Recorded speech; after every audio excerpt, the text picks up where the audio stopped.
Na nossa maneira de ler as histórias, o melhor é sempre o final. Então, bom, eu preparei um slide porque como tem muita imagem, né, para eu não ficar indo e voltando com as imagens, eu coloquei em slides, que daí vai na sequência e também vocês vão poder acompanhar. Muito bem, então vamos começar a nossa penúltima aula. Sejam todos bem-vindos. E quero, então, compartilhar os slides. Esse trono duplo aqui já dá uma dica, né? Porque o Javé não sentava no trono sozinho. Então, isso aqui é um achado arqueológico, né? Muito bem. Então, quando nós falamos da religiosidade do Antigo Israel, a gente precisa ter uma noção de que essa identidade da espiritualidade desse povo se foi construído a partir de um longo período de tempo, entre os séculos 9 e 4, 5 e 4, mais ou menos, né, antes da Era Comum. Então, é um período muito longo. E durante esse período, a gente pode identificar inúmeros elementos contextuais que vão influenciar na construção, no conceito desse imaginário a respeito do que é divino. Tá?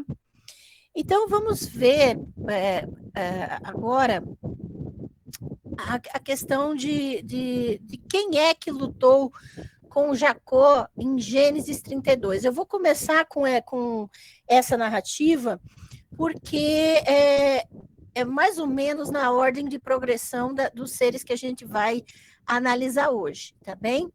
Então, em Gênesis 32, nós analisamos que houve uma luta de Jacó com um ser estranho, né?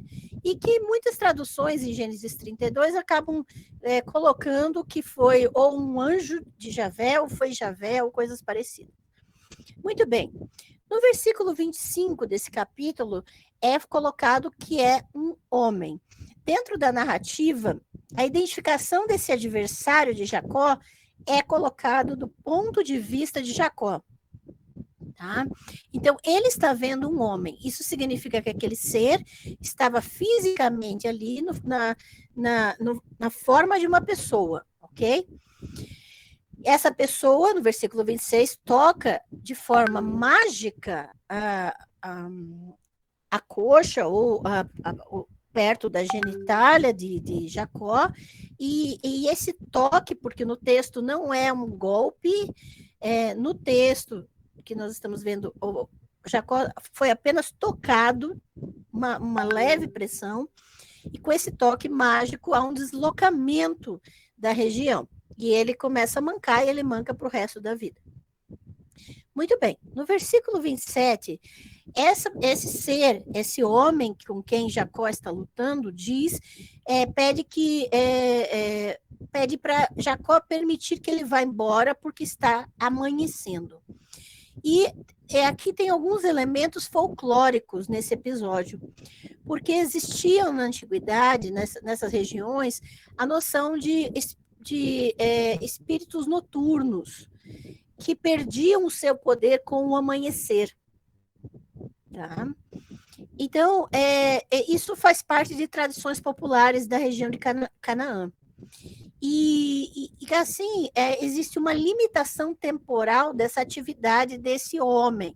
Parece que ele não pode ficar quando amanhecer o dia. Tá?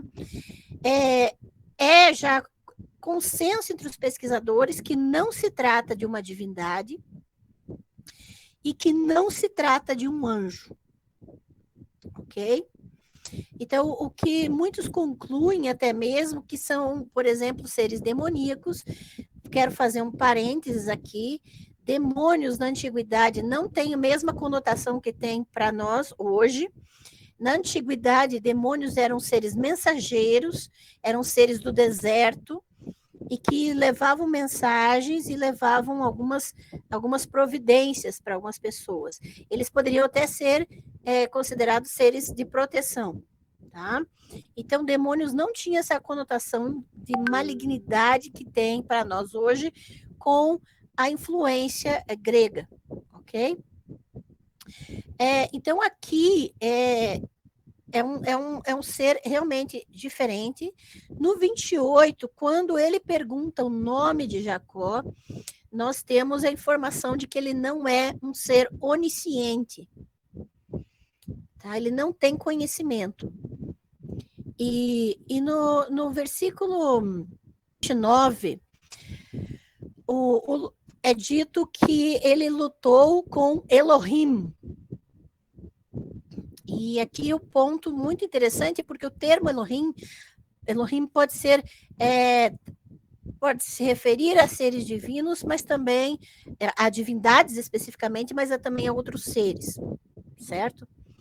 Então, quando ele troca o nome de Jacó por Israel, e ali El se torna um sujeito do significado do nome de Israel. Então, dá um sentido, mais ou menos, Israel teria o sentido de Deus reinará, ou Deus prevalecerá. A questão aqui é que quando El está no final de um nome, o significado daquele nome é que El faz alguma coisa, ou é alguma coisa, tá bem? E El é o nome de uma divindade cananeia, que nós vamos ver daqui a pouco. Então, nós estamos vendo que no 29 também é afirmado que Jacó venceu essa luta. E por causa e a partir dessa vitória que ele recebe esse título de Israel, né? Só que essa vitória, pelo que é descrito na narrativa, é por causa de um empate. É quase que o adversário foi incapaz de vencê-lo, e embora tenha ferido Jacó, ele não pôde se soltar de Jacó até que Jacó permitisse. Então, foi basicamente um empate.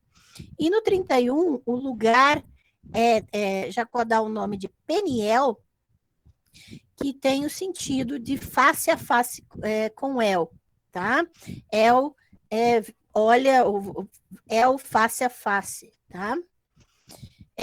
Então, é muito importante que a gente entenda que aqui Elohim não tem como saber exatamente que tipo de ser é esse, tá? Então, não se pode afirmar que é uma divindade e não se pode afirmar que é um anjo por causa das características da narrativa.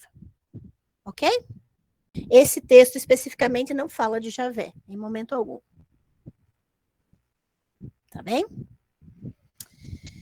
Muito bem, é o que sabemos. Então, aqui não é uma divindade, por isso que eu escolhi falar dele primeiro, para a gente não incluir ele nos textos referentes às divindades que vamos ver.